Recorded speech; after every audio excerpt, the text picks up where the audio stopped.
Well, we've come to the end of our little ball of twine. This is the last night on this series about aging and winning in the fourth quarter. Some of you have noted already that if I have put material on your table about funerals, I'm not only thinking about the fourth quarter, but maybe overtime. We are going to take this all the way through and finish tonight. We have talked already about making peace with the past and the most of the present, and tonight we're going to be talking about legacy. I want to review our other two nights quickly. Just not everybody in the room was in the room every night, so let's remind each other of where we've been. In our first hour together, we talked about making peace with the past included making peace with the disappointments, the losses, the hurts, the what-ifs and if-onlys of our life so that we can kind of erase the board and thrive in this final 25 years. The hardest part of thriving, I think, in this season of life is this huge internal shift away from killing and surviving to dying and becoming. Richard Rohr uses the image of successful people spend the first half of their life filling their buckets and the second half of their life emptying them, pouring into other people. There's a recognition that the fourth quarter necessarily has more solitude.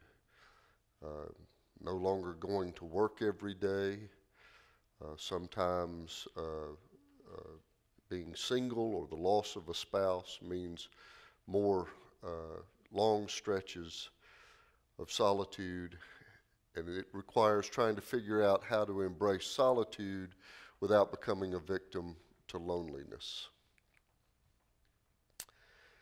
And a part of that includes giving serious, practiced attention to developing our inner world. The first half of life we spend conquering the outer world, slaying all of the giants.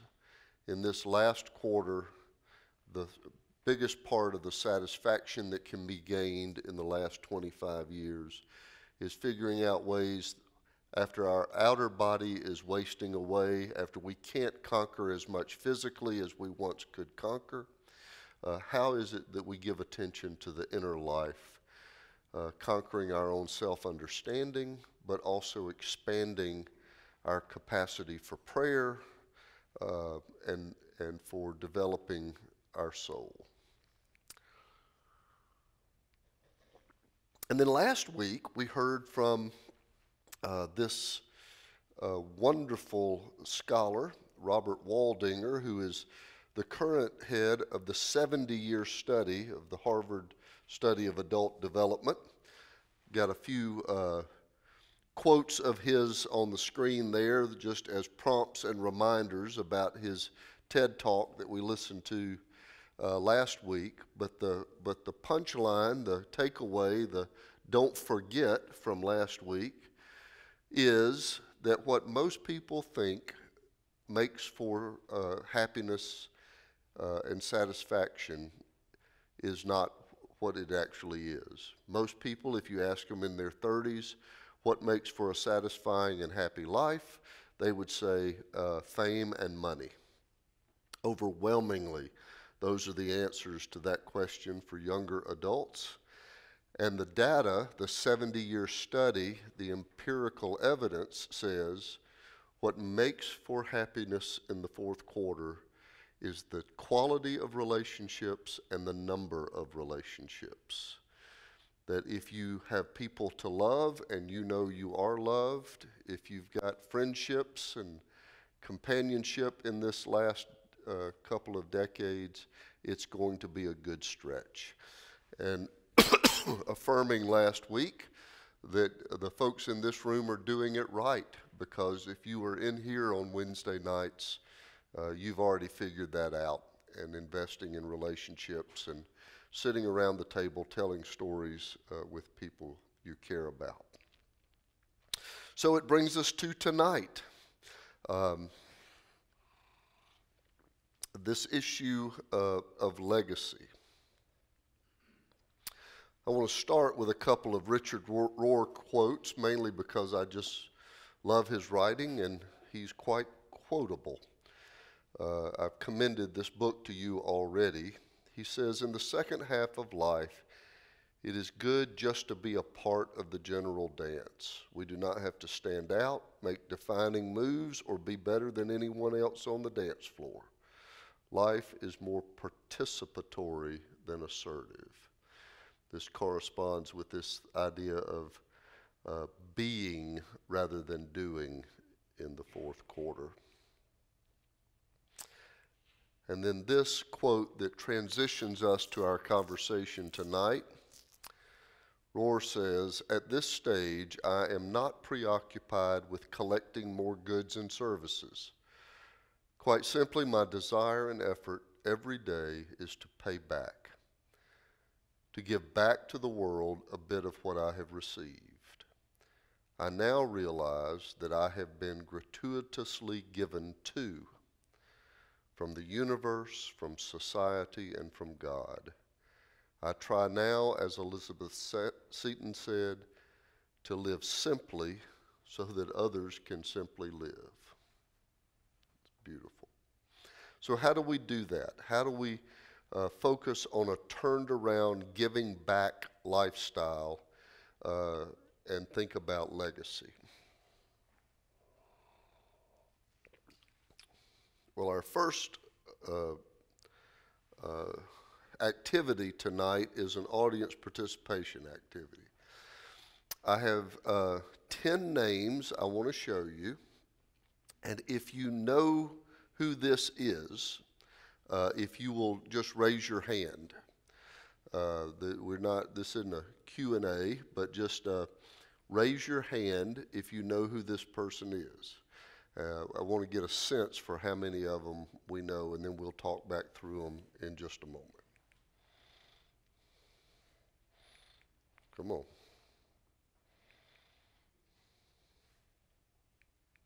Ron, there we go.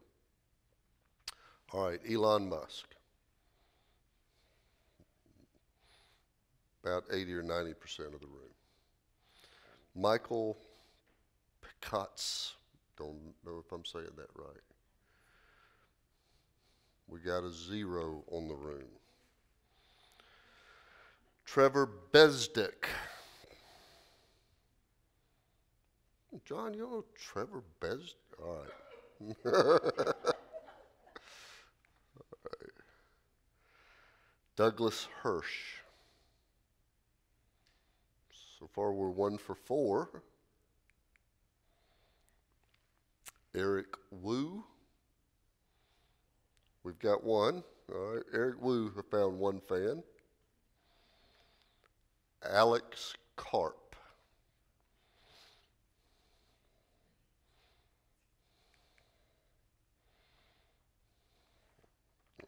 Here we go. Come on. Jeffrey Price.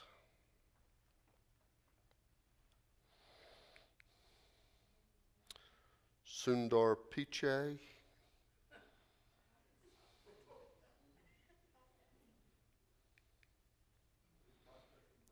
Tim Cook. We've got 1. We've got 2, 3, 4, 5, 6. All right, we got Tim Cook. We got about a half a dozen who've got that one.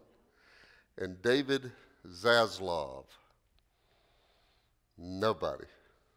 So pretty much everybody knew Elon Musk.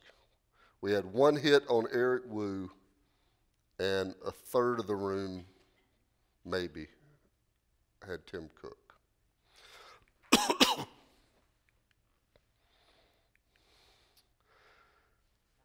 These were the 10 highest paid CEOs in America last year.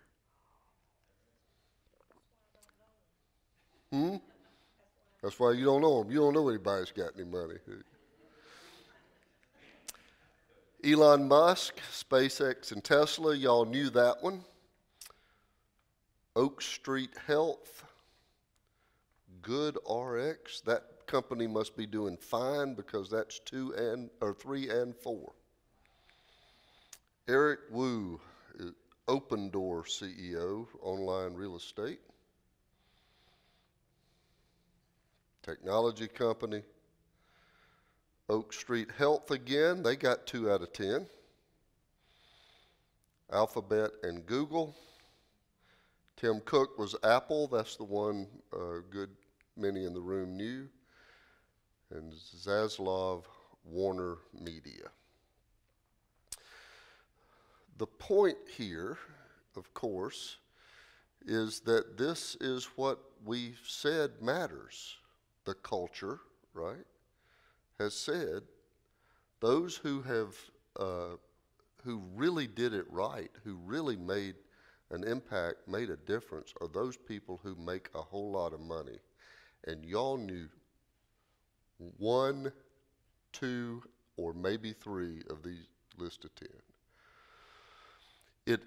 It illustrates for me a sense of the hollowness of that pursuit, right? That it is not, and it is certainly not what creates legacy.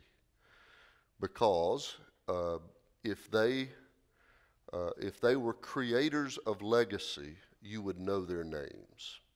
I'll give you an example. Hand raise again for how many people know who Robert Woodruff was. Well, he hadn't been CEO of Coca-Cola in about 60 years. But half of the stuff in Atlanta is named after him, right? He gave stuff away. He created legacy by contributing beyond himself, by emptying his bucket.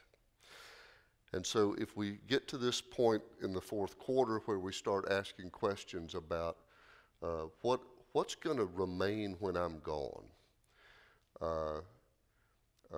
how much money we socked away, as evidenced by this list of 10, isn't going to be what makes the difference in the difference we've made in the world.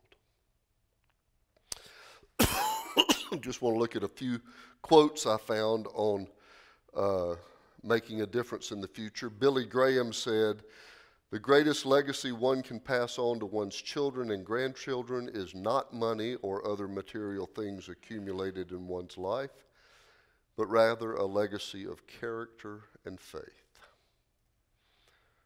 And Miles Monroe said, "True leaders don't invest in buildings. Jesus never built a building. They invest in people. Why? Because success without a successor is failure. So your legacy should not be in buildings, programs, or projects. Your legacy must be in people." I've heard Shakespeare say that honesty was the best legacy. Honesty is the best legacy. Jeremy said is a Shakespeare quote. I think I did run into that. The playwright Lin-Manuel Miranda said, "What is legacy? It's planting seeds in a garden you will never get to see." But some people don't care that much about legacy one way or the other. Just how much money can I make, right? Some folks obviously don't care. Yeah. When was that quote from Bill Gates? The question was, when was that quote from Bill Gates? I don't know, because the Gates Foundation has done a lot. He has created a heck of a legacy, that's right. I don't know the date on the quote. That's what Drew was asking, the date. And I don't know that, but it is true that he has turned that idea around, and the Gates Foundation is doing a lot of good in the world. Okay, back to putting the work to you. I've got an imagination exercise that's going to require some writing and some silence and some freeing up your head.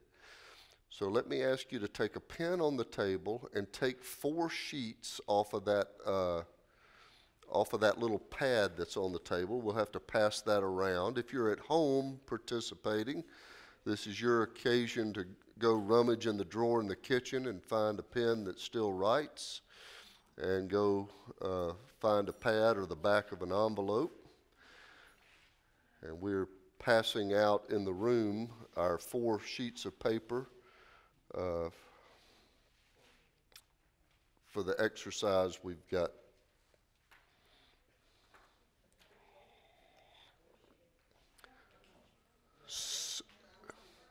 Some of you have done this exercise before. Most of you will be familiar with the exercise because it was introduced in one of the most popular books of our generation. Stephen Covey introduced this in his book, The 7 Habits of Highly Effective People. And so the way I want to introduce it to you tonight is I want to read through it first as a kind of prayer exercise, asking you to close your eyes and think through it. And then I'm going to put it on the screen for us to look at and review before we write the answers. But first, if everybody would take a posture of prayer and close your eyes, and I'm going to read through the exercise and then I'll introduce it again in a moment. Imagine you're meeting with all your family members and friends for the funeral of a person you all know. That person is you. It's the day of your funeral, and all these people have come to honor your memory.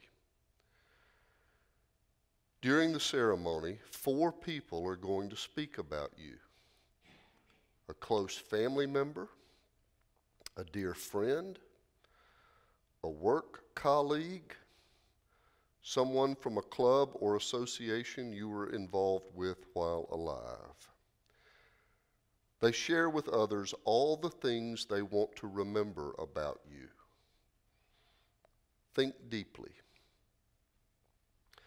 What would you like each of these speakers to say about you and your life? Which values, contributions, and achievements do you want to be remembered for? What difference would you like to have made in their lives? If you carefully consider what you wanted to be said of you in the funeral experience, you will find your definition of success. Amen. So now, in the next 10 minutes or so of silence, on each of the 4 pieces of paper, right at the top, the name of a close family member that you would have chosen to speak at your funeral, the name of a dear friend,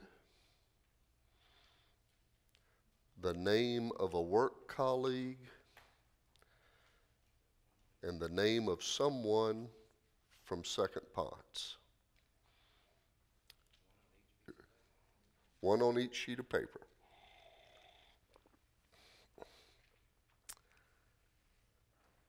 And then for the next 10 minutes, I want to invite you into this exercise. Write out what you wish they would say at your funeral.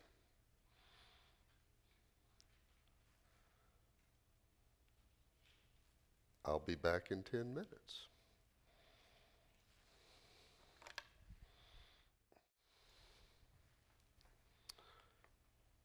Chances are you have not finished, but I would urge you to take the assignment home.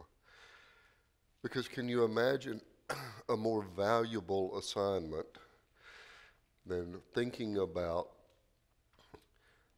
what you want your life to have stood for, And what kind of legacy do you want to leave behind? Now, Covey would say in the book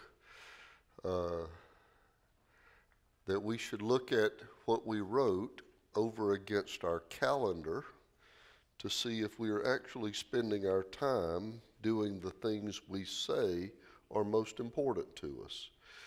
Because what we've written in this exercise is a declaration of our values, what we really want our lives to have stood for. So it deserves an assessment about whether or not we're actually spending our time advancing those values. And it's also worth reminding ourselves that nobody in this room is so far along that making real headway on this in the fourth quarter is still not a possibility. If these are the important things to us, then we certainly ought to be able to make a real difference in the coming years.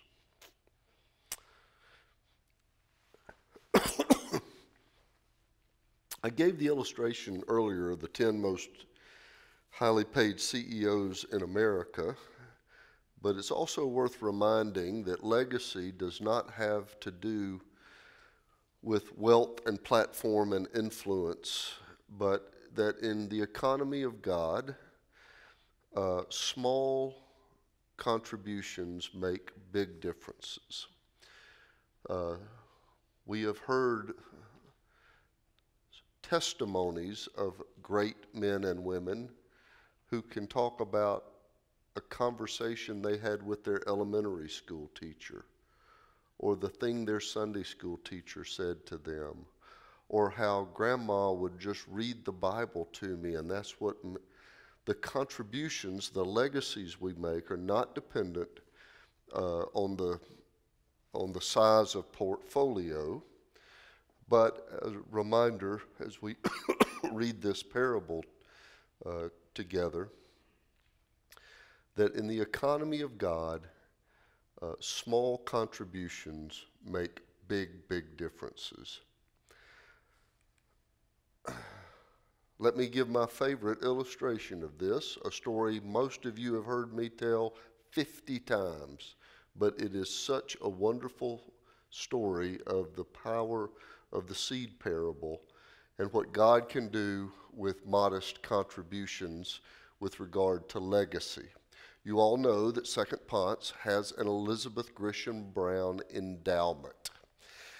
It is named, so the pictures here are Elizabeth Grisham Brown on the right and her husband, Governor Joseph E. Brown. Governor Brown was governor, you see, from 1857 to 1865. He was Georgia's governor during the Civil War era. And their son gave money to Second Baptist Church, one of our merged congregations, in 1906, gave a gift to the church in memory of his mother, Elizabeth Grisham Brown. He gave a $3,000 stock gift in 1906. That is, kind of a mustard seed of sorts. He wrote a beautiful document, handwritten declaration about what he wanted this money to be used for. He said that he wanted half of the earnings to be spent on mission and half of the earnings to roll back into the corpus every year so that it would continue to grow. These instructions were to be in place for 150 years. He said after 150 years, so what are we at, 130? 120 rather? Anyway, after 150 years, he said, you don't have to roll half back into the corpus anymore. There ought to be plenty. You can give all of the earnings away to missions after 150 years. His $3,000 stock gift this week has a current value of $14,246,000. That's too many. I've got too many digits in there. It is over $14 million from a $3,000 stock gift put into legacy for the church. Last year, we dispersed $197,000 to mission causes on a $3,000 stock gift. It's just an amazing story of legacy. We've talked again about making a difference beyond our lives, and certainly this is one of the best examples of somebody who has done that. Let me talk some about the components of legacy. One is to pass along the family story. I'm convinced that that God chose Abraham in part because Abraham was old, and God needed somebody who was going to pass on the stories of the family. The senior generation is the keeper of the family story. And what you know about your family story, you know largely because folks in the fourth quarter told it over and over and over. I don't know if I've told y'all about Uncle Dewey's goat going through the window in Commerce, Georgia, because he saw his reflection and was threatened by it, and he jumped at the reflection and burst right through the storefront window in downtown Commerce, Georgia. I know about Uncle Dewey's goat because somebody in the fourth quarter told me about Uncle Dewey's goat. We pass on the family stories, and that's how our family stories live. Another part of, well, let me say this. Part of passing on the family story, though, is we get to highlight who the heroes are and why. I was at a Mercer trustee meeting. The president of the university was telling stories about the university, professors who did so-and-so, students who excelled at so-and-so. And my friend Sean King, pastor of Johns Creek Baptist Church, was sitting next to me, and Sean leaned over and said, he is highlighting and celebrating the stories he wants to see repeated. That's what we do. Oh, that's interesting. So a part of this gift of telling our story is we get to tell our children and grandchildren what's important, what lives on, what values matter, how to become a hero in the family story, which is a different set of values usually than becoming a hero in the corporate story, for instance. Another part of leaving the legacy is praying for those we love, including our family, our church, in our prayers. But part of our responsibility is to pass along the faith story, to tell in conversational ways why Jesus has made a difference in our lives. And as you see from these passages, the faith is passed on generation to generation because we do not hide them from our children. We tell the next generation of the glorious deeds. Pardon me. A part of our legacy is to leave something monetary behind for our family. I tried to convince my grandmother that this passage meant that she should give me money instead of my parents. I mean, look at it literally. Come on. You should leave it for your children's children. Come on, Grandma. Skip a generation. She didn't buy it, but it was worth a shot. And a part of leaving a legacy is leaving to your church. The Elizabeth Grisham Brown story is the most compelling story there is about how a gift to the church, an estate gift to the church, can make generational differences. If you have not already, I have made this challenge before.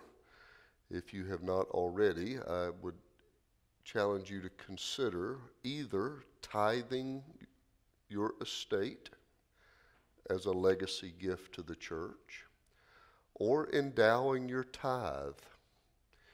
If you give $15,000 a year to the church, how much of your estate would it take to make sure that $15,000 continued throughout and stayed as a part of the contribution of Second-Ponce?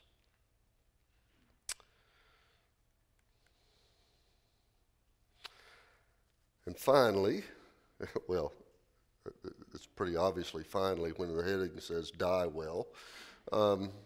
Yeah, we're getting to the end of tonight's presentation if you haven't noticed. I want to talk about that part of the way we do legacy is to think about dying well. And part of that is to stop acting like it's not going to happen to you. Do you realize how many people will not even talk about death like they're going to miss it? It's going to happen. We normalize it in our family and in our church if we can just talk about that and prepare for it and not put our head in the sand.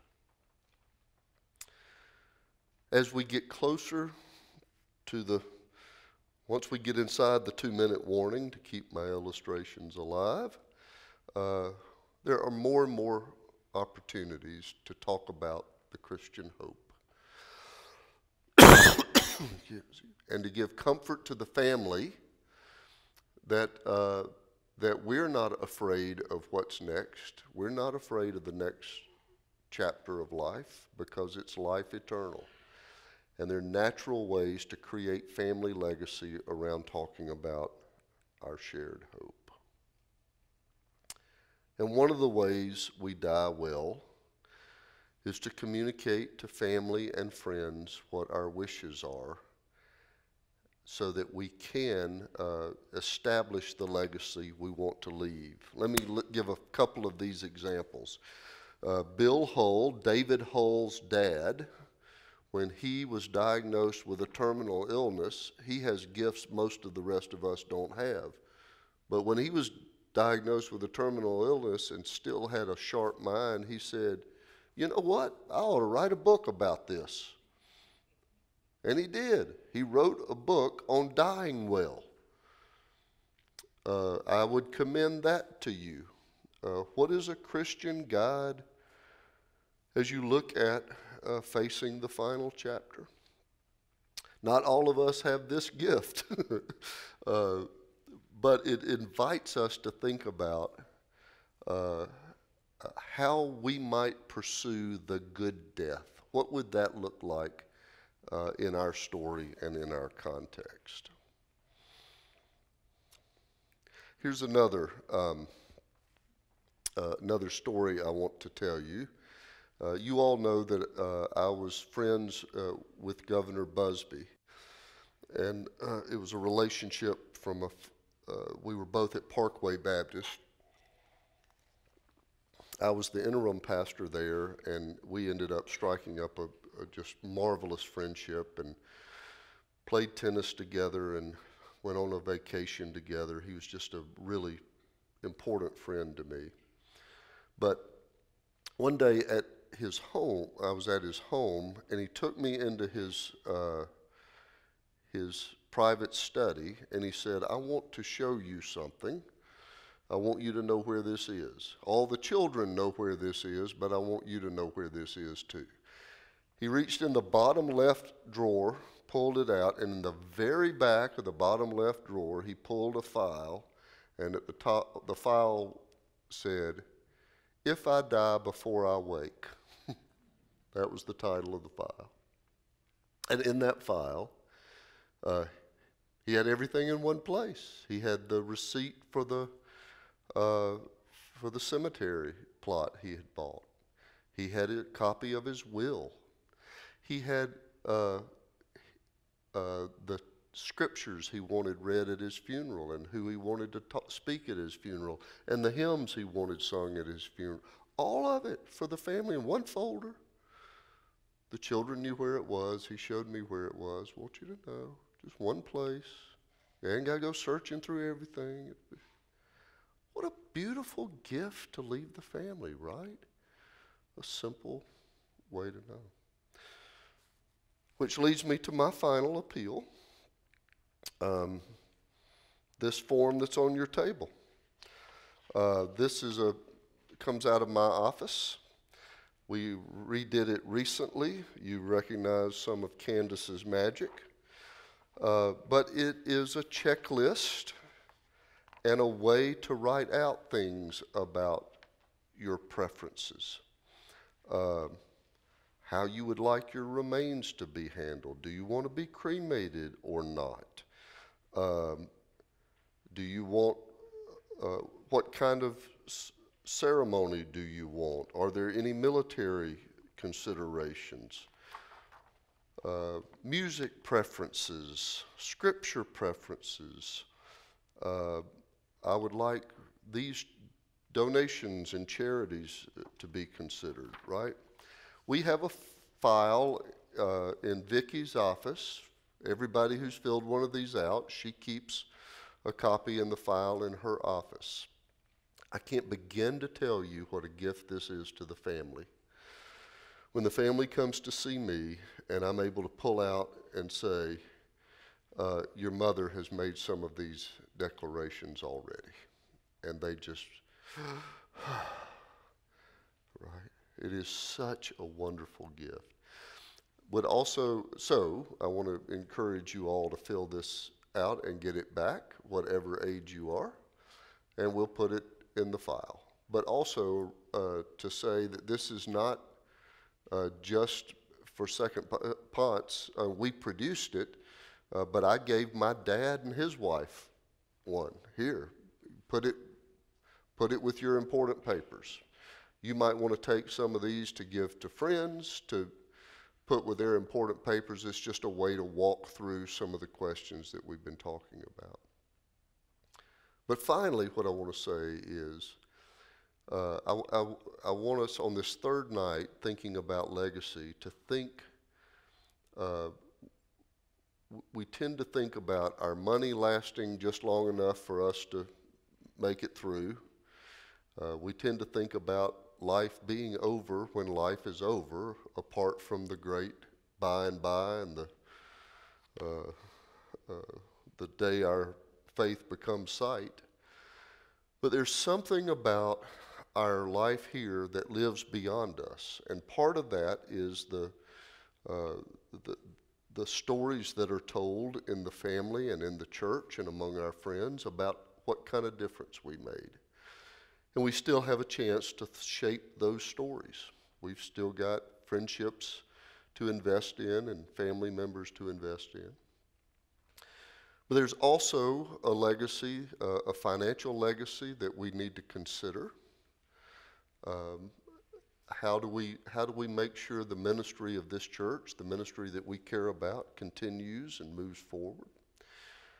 And then there is this idea about how do we make the grief process for our loved ones, how do we lessen that process? Excuse me.